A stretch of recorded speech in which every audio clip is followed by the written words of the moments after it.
Hello, today we're looking at Endeavour OS 2019.8.17, and this is the second snapshot of the continuation of Endeavour OS, which started a few months ago, and then the community started and some of the developers started this OS, and we looked at it the last time, and a few things have changed since the previous release. So first of all, you might notice that when you boot it up in the previous release, there was like a news application popping up, telling you news about your system, telling you about updates and stuff like that. It's gone. So I know many people who made reviews about it because I listened to many podcasts. They liked it, they mentioned it, it's no longer there. So I don't know if I like it more, to be honest with you, I think, but I'm curious to hear what other people will say about it, if people will mention it or not. And then I just want to open up a terminal. As you can see, by default it is see-through, so you can see what's behind the terminal. It is, I know it's possible to do, and it is not something new, but it's something new for stock distros. So it's very interesting for me actually. And then another big thing, and this is big, is XFCE 4.14, and that is the first stable release of any distro which I actually saw it in, and it's in the starting time, so it's GTK free and all those good stuff is together. So RAM was, as you can see, it's 11%, and I got 4 gigabytes of RAM, so it's about 440 to 500 megabytes of RAM when idling, which is absolutely wonderful.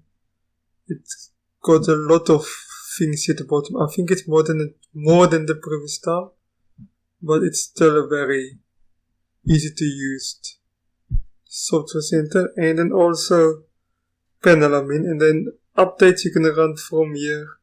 You can see your recent news here from your art, so it's no longer the starter, but it's not completely gone. It's Linux kernel 5.28, and altogether, I love the theme you have. If you like the elementary theme, it is in the settings, and it's Fino 1.8.9, so you got your default theme, and the whisker menu is a bit in a strange shape, but you can change it as you want. It got the minimum software by default, so not even an office suite, so you will have to install it yourself.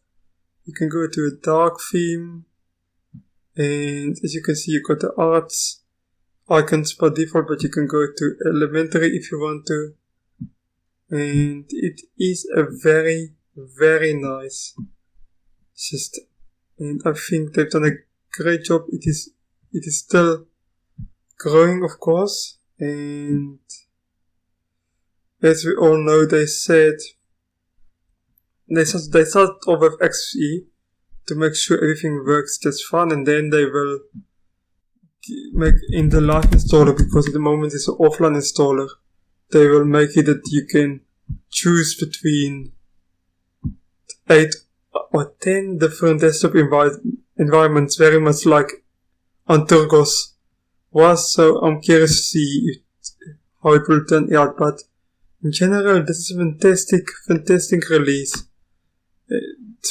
Lots have changed since the previous snapshot, and you can understand it and expect it, because XFCE 4.14 has finally been released after years of developing, and also it is new distro, so change, bug fixes, tuning, and all the fine tuning and things will happen, and it's expected, and I think it's a great release, and I'm starting to like it more and more. Thank you for watching, see you later, goodbye.